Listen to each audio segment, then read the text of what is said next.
Hi, I'm Melissa Dory, and you're about to watch my presentation, which is a response to the thematic series Assignment 3 from Analog Photography at Deakin Waterfront. The presentation is titled Nashvegas, the morning after. So I'll let you watch the presentation and then I'll come back at the end with some commentary. Enjoy.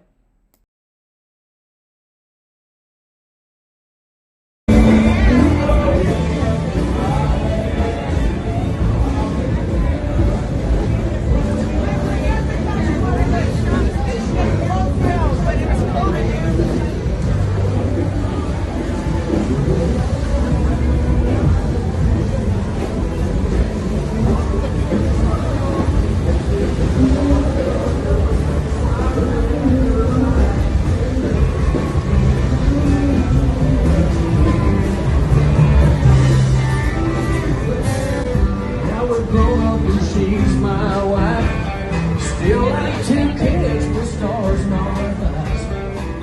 Ain't much changed, I still chase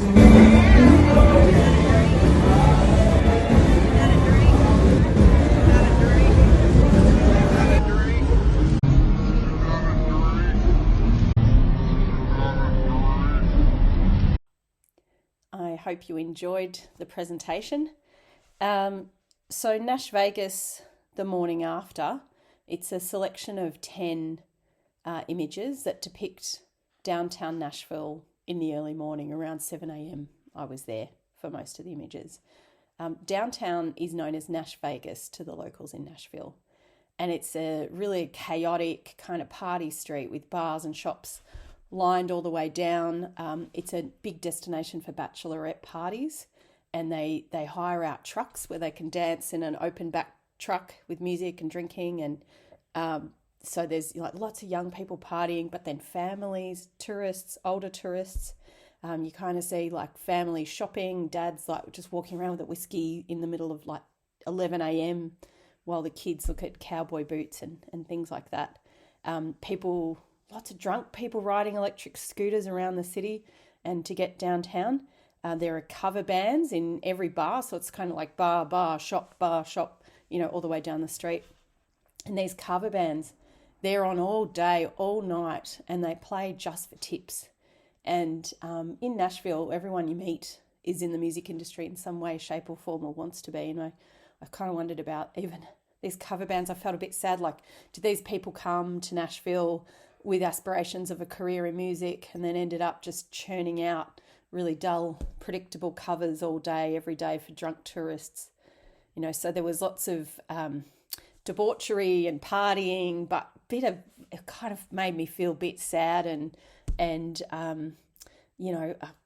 a lot of decay and just, it was really overwhelming, really, really overwhelming. Not what I expected going there. So when I thought about kind of creating photographs, I thought I don't want to take photos of the drunken party people, one, because it's not really with their permission and it's a bit disrespectful, but two, it's predictable because everyone's out there with cameras taking photos at that time of the day. And I thought to myself, well, what if I came early in the morning where there isn't the partying people left, or hopefully they're not left? What if I came early in the morning and took some shots? Would there be a hint of that scene from the day before? Would there be trash everywhere, or shoes, or bachelorette, sashes, or costumes, or what would be there and what would it look like? So it was. So that was the idea I had. So I rode a bike there about 7 a.m. and kind of got there and saw people hosing off the street.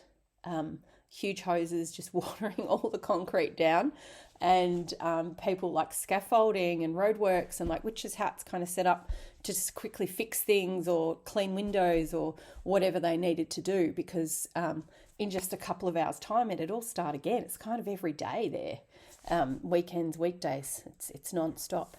So I also wondered if the photos would kind of give a hint of what was about to happen, so what had happened and what was about to happen just again. So that was the idea behind the photos. I tried to feature scooters in there because they just were everywhere, and just kind of that idea that someone's drunkenly ridden an electric scooter to a bar and then just kind of chucked it on the sidewalk and gone into that bar, and who knows where they ended up after that. The garbage, like so much garbage. So there were a couple of garbage trucks that I saw, and I captured one of them. Just that idea of needing to really deeply clean and then start again for the next day of events.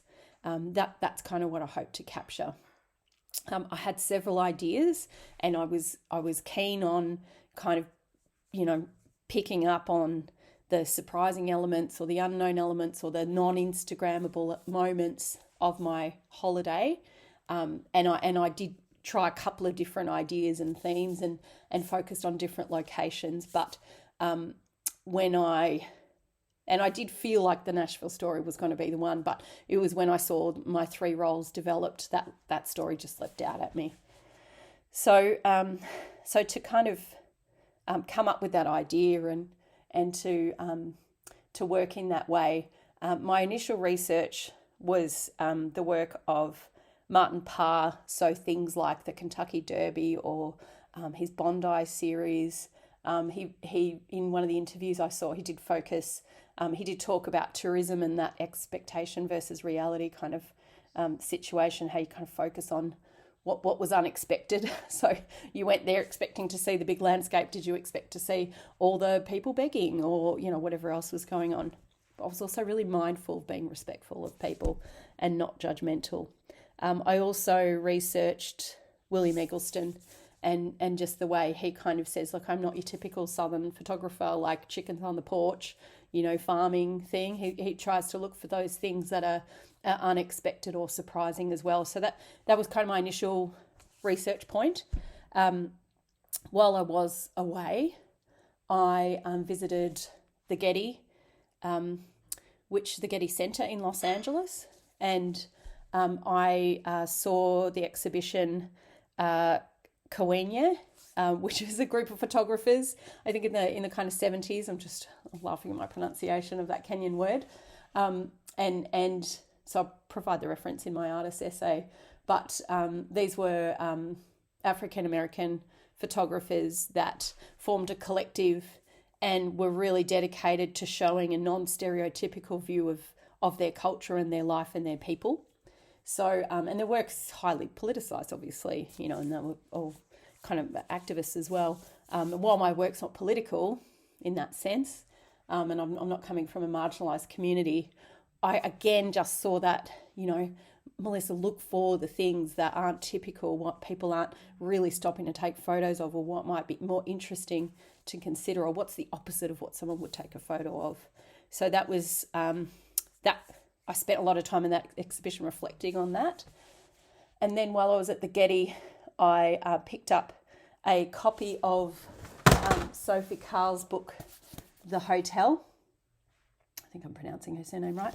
I've been a Sophie Cahl fan for a while, but I had never seen this book. And she basically did a series. She was working as a chambermaid in a French hotel and photographed people's belongings. So obviously I was on holidays, kind of resonated the topic, but what stood out for me and shaped my assignment was her storytelling. So the way she looked at these objects and created a story about them and then wrote the book and then connected all the images together in a story. I thought, this is what I really need to do with my series. Yes, there's technically the photos, and yes, I want to capture things, but I need to be able to tell this connected, strong story. And then I also went to the Art Institute of Chicago when I was in Chicago. I took photos in Nashville, Chicago, Los Angeles. When I was at the Art Institute, stumbled across one of Sophie Cahl's exhibitions, which was called Because the Blind, where she's taken photos of, she met with people who were born blind and asked them to describe beauty, and then photographed the person, had their response to the question, and then had photographs of that beauty that she tried to represent what they described as beauty. Again, that storytelling, that, how did she pick that topic and bring it all together, that whole experience And that made me think, you know what, I really want to use, I want my presentation to be immersive. I want it to tell a story. I want there to be sound involved. So I had thought I would use sound anyway. So everywhere I went, I recorded sound. Just have my camera on, my phone on record, just audio. And so I did record the sounds of downtown Nashville, and that's playing behind the photo. So you're seeing the day, you're hearing the day before, but you're seeing the morning after. So that was my influences. What would I have done better or different? Like I'm satisfied with the technically with the photos. Like I think I'm just pleased with what's in focus and what isn't, and the depth of field. I was pleasantly surprised that they worked out, and that there's this kind of connection between them. I think that ideally, probably from a practical perspective, I'm not as happy with the portrait photos. They don't show the detail on it, so could have gotten closer to those guys hosing off the sidewalk. It's not as upfront and obvious as I wanted it to be, and I just don't think they have that same immersive sensation as the landscape shots. So I probably would have changed that. If I had my time again, I would have gone there every morning for a week and seen what I captured, because I think there's so much there, and it just kind of felt like I scratched the surface. I would like to have taken things a lot further. But overall, I think that it tells a story, a connected story. It's a connected theme, and I'm fairly happy with what I've produced because of the technical components and the story. I really enjoyed the subject, and I really enjoyed the assignment. Thank you.